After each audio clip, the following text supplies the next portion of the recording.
오늘 이 시간은 제10장 소명받고 사명자로 살기 부분을 같이 나누도록 그렇게 하겠습니다. 성경으로는 디모데전서, 디모데후서, 디도서입니다. 오늘 우리가 다루는 이 세 권의 책을 일명 목회서신이라고도 하는데요.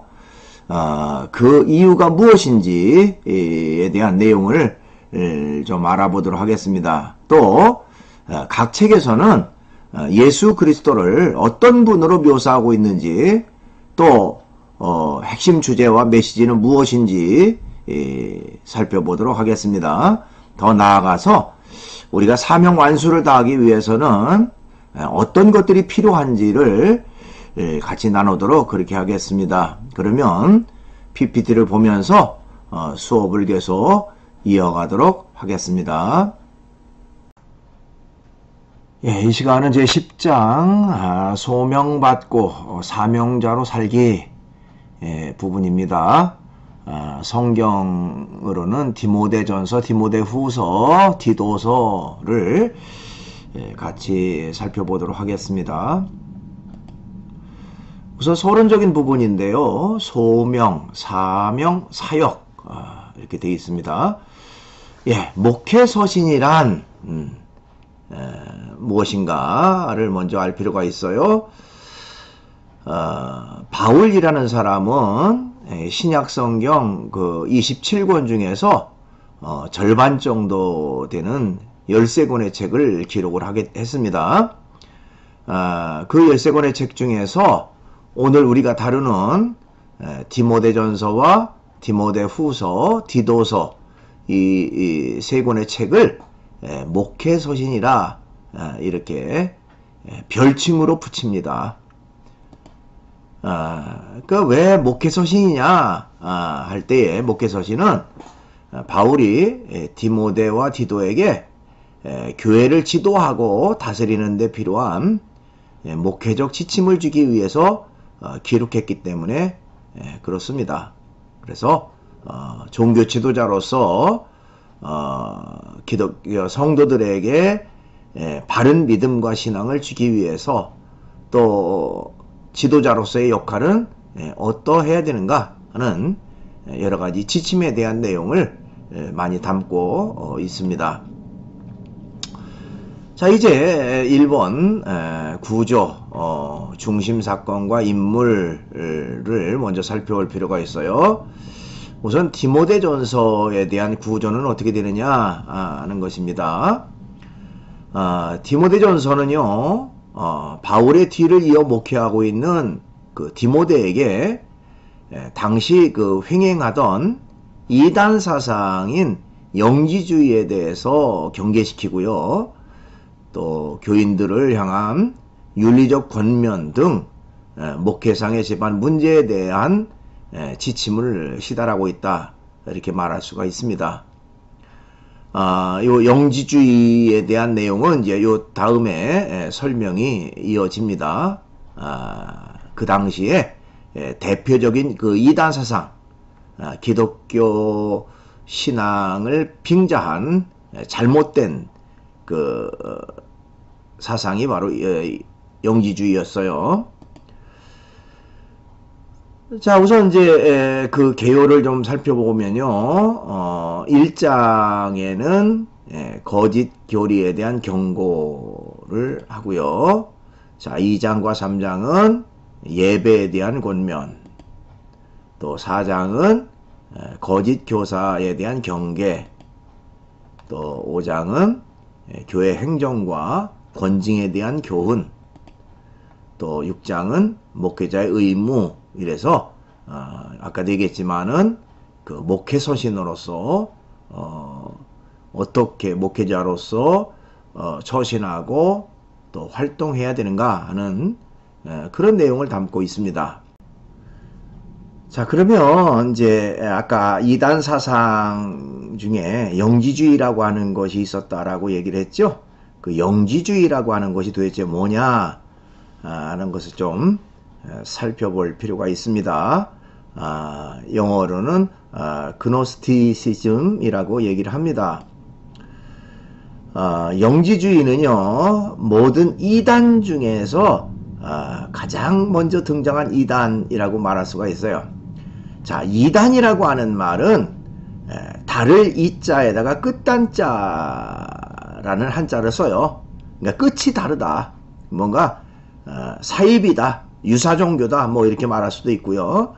그래서 기독교를 표방하지만 기독교와 약간은 다른 변질된 그런 사람들을 이단자라고 얘기를 하는데요. 이 당시에 가장 대표적인 이단이 바로 영지주의였다 이렇게 말할 수가 있고요. 그들은 철저한 이원론적 사상을 가지고 있었습니다. 즉 물질이라고 하는 것과 영혼이라고 하는 것을 이분법적으로 생각해서요. 물질은 악한 것이고 영혼은 선한 것으로 그렇게 생각을 했습니다.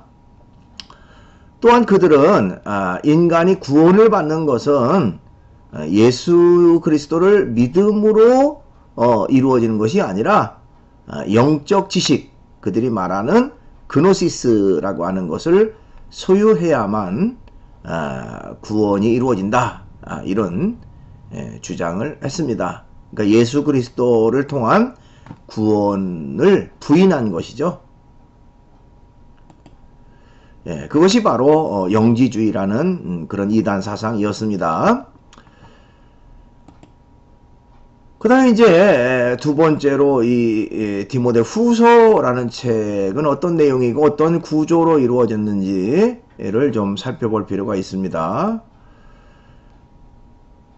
디모데 후서는요, 순교의 순간이 다가온 것을 깨달은 바울이 이 마지막 서신을 통해서 에베소에서 어렵게 목회하고 있는 디모데를 위로하고 그에게 힘과 용기를 주고자 기록했다 이렇게 말할 수가 있어요. 그 때문에 이 디모데 후서는 거의 바울이 말년에 기록한 그런 책이다 이렇게 말할 수도 있습니다. 그 내용을 살펴보면요, 1장과 2장은 현재의 시련에 대한 인내를 강조하고 있고요. 또 3장과 4장은 닥쳐올 시험에 대한 대비를 해야 된다 하는 내용을 담고 있습니다. 그 다음에 이제 세 번째로 디도서라고 하는 책은 어떤 내용을 담고 있느냐 하는 것입니다. 디도서는요, 거짓 교사들에 대한 경계와 올바른 신앙과 실천을 강조함으로써 교회 생활과 사회생활에 대한 올바른 규범들을 제시해주고 있다 이렇게 말할 수가 있습니다. 그러니까 아까 그 이단 사상 중에 하나인 그 영지주의라고 하는 것을 비롯해서 잘못된 교리, 잘못된 신앙을 전하는 그런 거짓 교사들에 대한 경계를 강조하고 있습니다. 1장은 장로의 임명에 대한 내용, 또 2장과 3장은 일반적인 권면 이렇게 되어 있습니다. 자, 그럼 이제 뭐 교재에는 안 나왔습니다만은 요 인물되는 사람 몇 사람을 좀 살펴볼 필요가 있어요. 우선 디모데라는 사람은 누구인가 하는 것부터 좀 살펴보려고 합니다. 자, 디모데라는 사람의 이름의 뜻은요, 하나님을 공경한다 그런 의미로 지어졌다고 그래요. 자, 소아시아, 우리가 일반적으로 지금 현재 지도에 의하면 그 터키 지역에 해당됩니다. 터키 지역을 일명 소아시아라고 불렀는데요. 그 지역의 루가오니오에서 태어난 사람이다 이렇게 말할 수가 있고요. 자, 어머니는 유니게라는 사람이고요. 또 할머니는 로이스라고 하는 사람으로서 굉장히 경건한 크리스찬 가정이었다고 해요. 이렇게 이제 외할머니로부터 어머니에게, 그리고 어머니로부터 디모데에게 이렇게 기독교 신앙의 뿌리가 이어졌다라고 말할 수가 있습니다. 자, 디모데를 어릴 때부터 성경으로 잘 가르쳐 모든 사람에게 칭찬을 듣는 모범 청년이 되게 했다. 아주 뿌리 깊은 그 신앙의 가정에서 태어났다, 이렇게 말할 수도 있습니다. 이 디모데라는 사람은요, 바울과 함께 소아시아, 헬라, 마게도니아, 로마 등지에 순회하면서 전도를 했는데요. 바울은 그를 가리켜서 나와 함께 수고하는 자, 그렇게 말하기도 했고요. 또 내 귀하고 신실한 아들, 이렇게까지 표현을 했습니다. 그 정도로 신임하고 그 정도로 아끼고 사랑했던 사람이 바로 디모데였다, 이렇게 말할 수가 있습니다. 그 다음에 디도라고 하는 사람은 누구인가 하는 것도 좀 우리가 상식선에서 알 필요가 있어요. 자, 디도라고 하는 이름의 뜻은요, 공경한다 라는 의미를 담고 있고요. 이 사람은 그 그리스 사람, 헬라 사람이고요. 바울이 예루살렘 공회에 갈 때에 동행했고요. 또 순회 전도 여행 시에 함께 하면서 고락을 같이 했던 사람이 바로 디모데였다는 것입니다. 그러니까 바울이 기독교 복음을 전할 때에 이 디도도 아주 협력자로서 큰 역할을 했던 사람이 바로 디도다, 이렇게 말할 수가 있습니다. 그는 바울에게 참 아들, 동무, 동역자라고 불릴 정도로 바울의 많은 사랑과 신임을 받은 그런 사람이었다, 이렇게 말할 수가 있어요. 그래서 앞에 나오는 디모데와 이 디도라는 인물이 어떤 인물인지 살펴봤습니다. 자, 본문에 나타난 그리스도인데요. 디모데 전서에서 바울은요, 그리스도를 중보자로 기록하고 있습니다. 중보자라고 하는 것은 중간에서 다리를 놓은 사람, 또 중간 역할을 한 사람, 뭐 그렇게 말할 수가 있는데요. 어떤 중간 역할이냐? 하나님과 인간 사이에 그 어떤 그 다리 역할을 했던 분이 바로 예수 그리스도라, 이렇게 말할 수가 있습니다. 하나님은 한 분이고 또 하나님과 사람 사이에 중보자도 한 분이시며 그분이 곧 예수 그리스도임을 설명하고 있습니다. 디모데전서 2장 5절에 보니까요, 하나님은 한 분이시요 또 하나님과 사람 사이에 중보자도 한 분이시니 곧 사람이신 그리스도 예수라 하는 얘기가 나옵니다.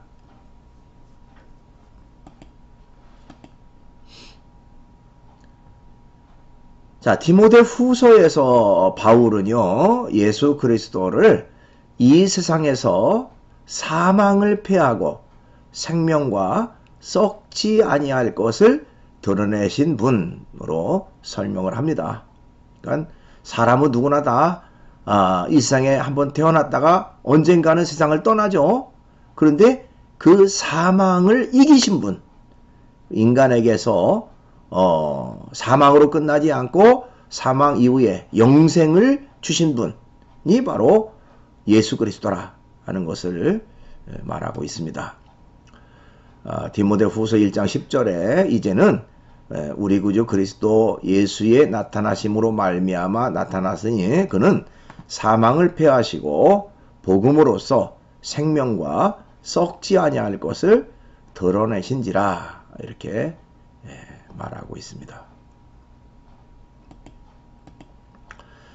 그 다음에 디도서에서 바울은 예수 그리스도를 어떻게 말하고 있느냐? 예수 그리스도의 십자가의 죽음은요, 우리를 깨끗하게 해서 선한 일을 하게 하기 위함이라고 기록하고 있습니다. 우리를 깨끗하게 하기 위해서, 거룩하게 하기 위해서 예수 그리스도가 십자가에 죽음을 당했다, 이렇게 말하는 것이죠. 디도서 2장 14절에 그가 우리를 대신하여 자신을 주심은 모든 불법에서 우리를 속량하시고 우리를 깨끗하게 하사 선한 일을 열심히 하는 자기 백성이 되게 하려 하심이라. 그래서 우리를 모든 풀법에서 우리를 속량하기 위해서 십자가를 지셨다, 이렇게 말하고 있는 것이죠. 그 다음에 이제 핵심 주제와 메시지를 좀 살펴볼 필요가 있습니다. 소명을 받고 사명자로 살라, 하는 얘기입니다. 소명과 사명.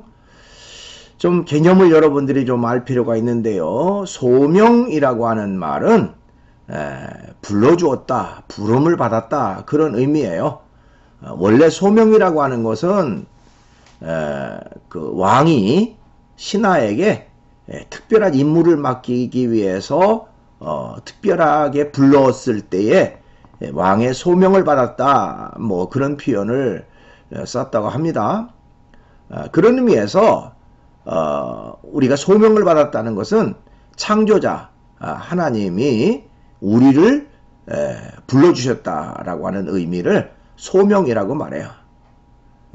소명이란 말은 누구의 부름을 받았는가 하는 의미고요. 사명은 무엇을 위해 살 것인가 하는 것입니다. 그러니까 소명은 전능자에 의해서 부름을 받은 사실을 소명이라고 하고, 또 우리 한 사람 한 사람에게 맡겨진 역할, 그것이 곧 사명이다, 이렇게 말할 수가 있습니다. 기독교에서는 소명을 받고 사명을 따라 사는 인생을 강조하고 있습니다.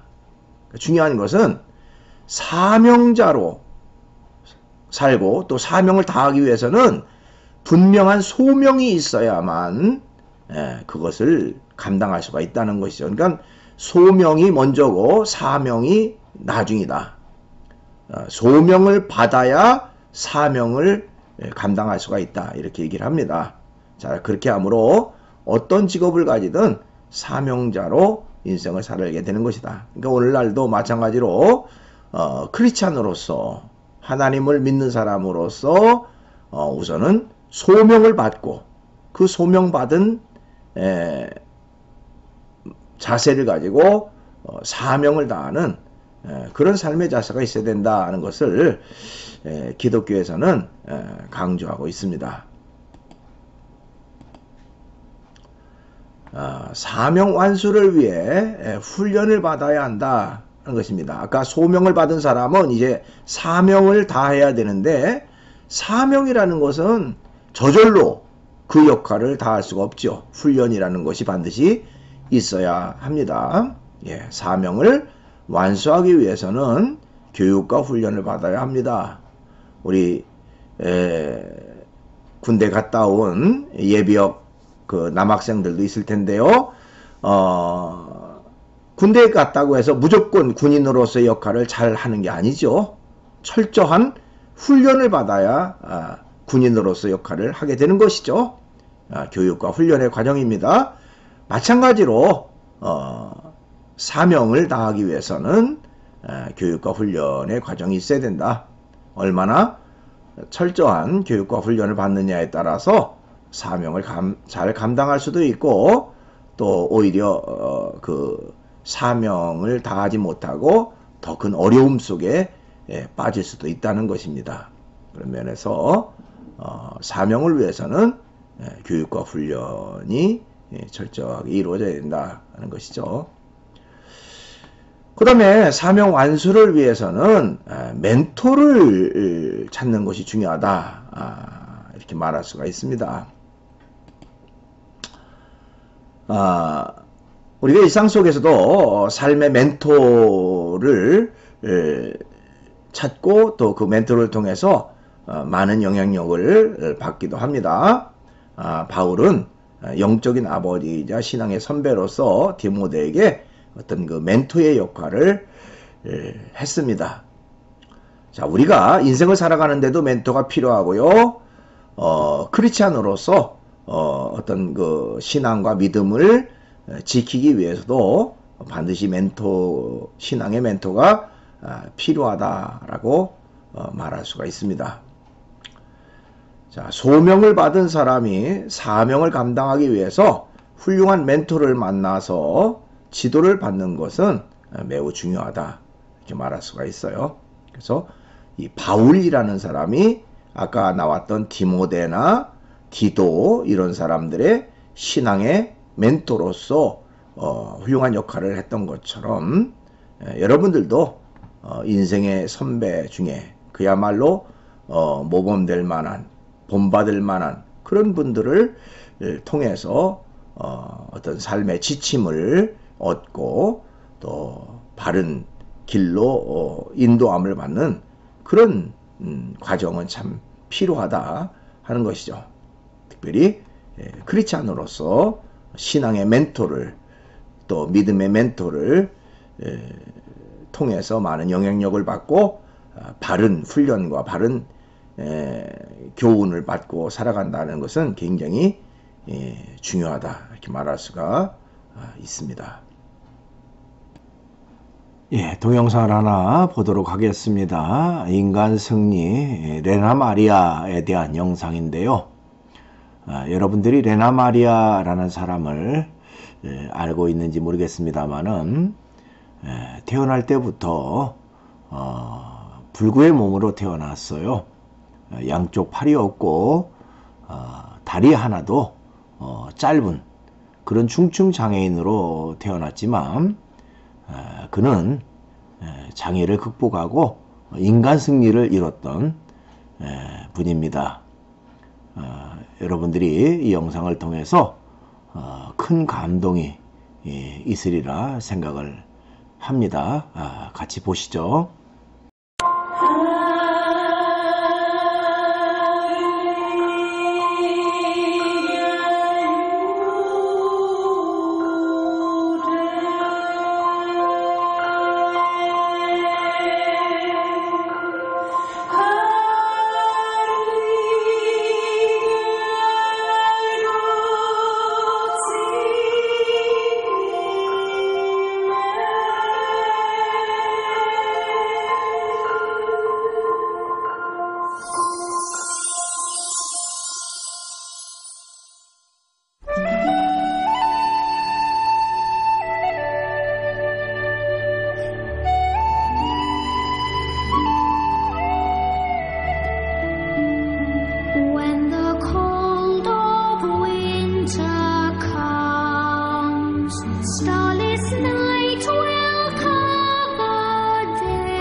My name is Lena Maria.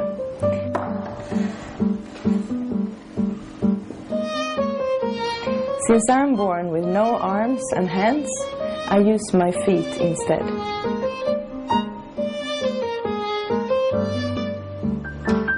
I was born with my handicap, but I don't find it hard to live with. My way of doing things is just a bit different compared to others.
When I sing my songs, they are sometimes received with a deeper understanding because of my life situation.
Arms and legs and be normal, I don't think that I would have been that interested in Asia. Maybe, I don't know. If those things that I try to express through my singing and painting and so on, if those things can be an encouragement to other people as well, then I think I reached my goal.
예, 이렇게 해서 이제 13주차 강의가 마쳐지게 됩니다. 강의 후에 항상 퀴즈가 나오죠. 제 13주차 퀴즈는요, 소명과 사명의 의미는 무엇인가요? 하는 내용입니다.